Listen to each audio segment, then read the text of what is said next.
आपने हमेशा एक बात सुनी होगी कि भगवान शिव से परे कुछ नहीं है। तो इसके पीछे क्या रीज़न है वो मैं बताती हूँ। आप सबको पता है कि जो राजा दक्ष थे उनका यज्ञ जो है वो विध्वंस हुआ था और जो माँ है वो सती हो गई थी। तो उसके बाद फिर भगवान शिव जी बहुत गुस्सा हुए और उन्होंने सब कुछ नष्ट कर दिया। फिर राजा दक्ष ने उनसे माफ़ी मांगी और उसके बाद उन्होंने राजा दक्ष को पुनः प्राण प्रतिष्ठित किया और जितने भी ऋषि मुनि देवता जो भी मृत्यु को प्राप्त हुए थे उनको फिर से पुनर्जीवित किया। बट बहुत सारे जो ऋषि मुनि हैं देवता हैं वो अंगहीन हो गए थे, ज्वर से पीड़ित हो गए थे, रोगों से ग्रसित हो गए थे और जो इम्बैलेंस क्रिएट हो गया था ब्रह्मांड में वो पहले जैसा नहीं हो पा रहा था। सबका पावर चला गया था। जो भी जिस काम के लिए पैदा हुए थे या जिसका जो वर्क था वो अपने वर्क को नहीं कर पा रहे थे। तो जो सारे ऋषि और ये सब लोग होते हैं ब्रह्मांड के, ये सारे लोग ये भगवान विष्णु के पास जाते हैं अपनी समस्या को लेकर विष्णु लोग जाते हैं। तो वहाँ ये देखते हैं कि भगवान विष्णु खुद वहाँ पे जो है वो शिव जी का ध्यान कर रहे हैं, शिव जी की शिवलिंग का पूजा कर रहे हैं ओम नमः शिवाय मंत्र के साथ में। तो जब वो भगवान विष्णु जी के सामने अपनी प्रॉब्लम को रखते हैं तो विष्णु जी बताते हैं कि हमने भगवान शिव का अपमान किया है और अब अगर हमें वापस से अपनी पावर पानी है, पुनः हमें अमृत प्राप्त करना है, तो हमें सबसे पहले भगवान शिव की आराधना करके ही वापस से हम फिर से ठीक हो सकते हैं, अपने पूर्ण रूप को प्राप्त कर सकते हैं। तो सारे देवता सब लोग मिल जाते हैं और भगवान विष्णु जो हैं वो विश्वकर्मा भगवान को आदेश देते हैं कि आप सबके लिए एक एक शिवलिंग तैयार करिए।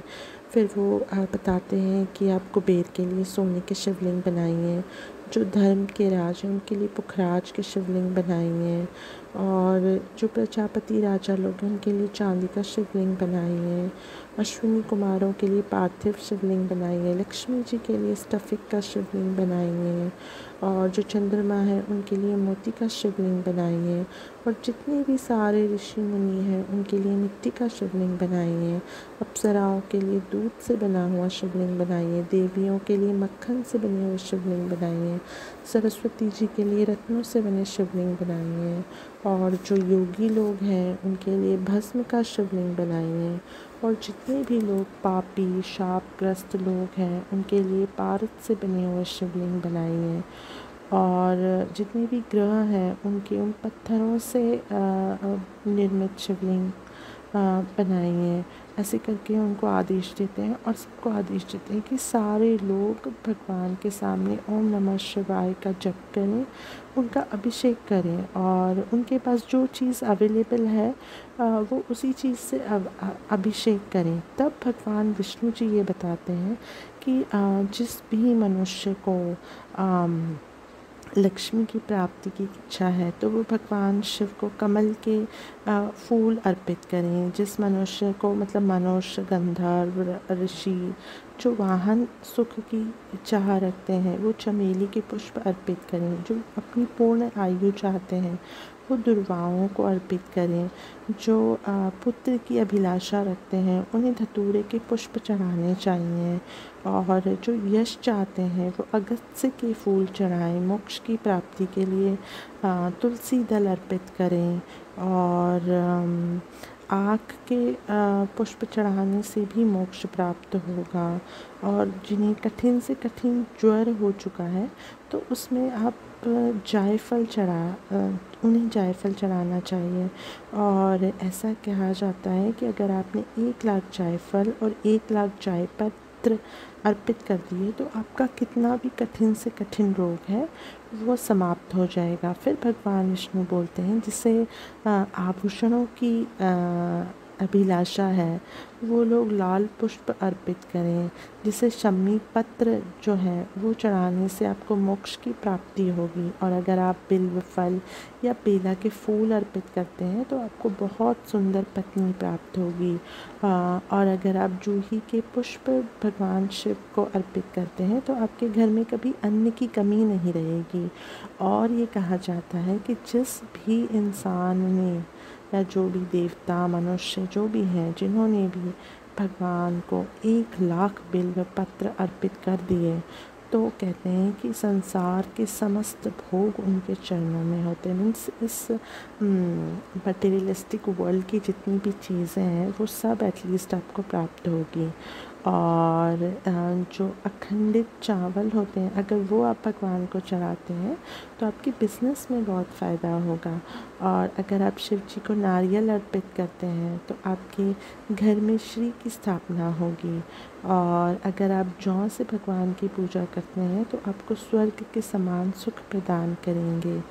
फिर भगवान विष्णु बताते हैं कि अगर आप जल से अभिषेक करते हैं तो आपका कैसा भी बुखार हो वो शांत हो जाएगा। अगर आप घी से अभिषेक करते हैं तो आपके वंश की वृद्धि होगी। अगर आप दूध से अभिषेक करते हैं, पंचामृत से अभिषेक करते हैं तो फिर तो आपके सारे प्रॉब्लम्स का निवारण होगा। और अगर कोई जड़ बुद्धि है और वो अगर गाय के दूध में शक्कर मिक्स करके भगवान शिव को अर्पित करेगा तो उसे भी उत्तम बुद्धि प्राप्त होगी। अगर आप सुगंधित तेलों के साथ भगवान शिव का अभिषेक करते हैं तो आपको बहुत अच्छे फ्रेंड्स मिलेंगे। अगर आप गन्ने के रस से अभिषेक करते हैं तो आपको बहुत आनंद प्राप्त होगा। और अगर आप गंगा जल से भगवान शिव का अभिषेक करते हैं तो आपको भोग और मोक्ष दोनों प्राप्त होंगे। तो ऐसे एक एक करके भगवान विष्णु जो ने शिव जी के सारे रहस्य को उजागर किया। तो इस दुनिया में जो भी चीज़ें हैं, जो अग्नि का जो ताप है, जल की जो शीतलता है, इंसान जो जन्म लेता है, जो मृत्यु को प्राप्त होता है, वो सब कुछ शिव की वजह से ही होता है। इसीलिए कहते हैं कि इस संसार में शिव से परे कुछ नहीं है। विष भी शिव जी ने ही पिया था क्योंकि उनके अलावा और किसी में इतनी कैपेसिटी ही नहीं थी कि वो इस विष को धारण कर सकते थे। तो अच्छा बुरा जो कुछ भी है इस संसार में सब कुछ शिव का है।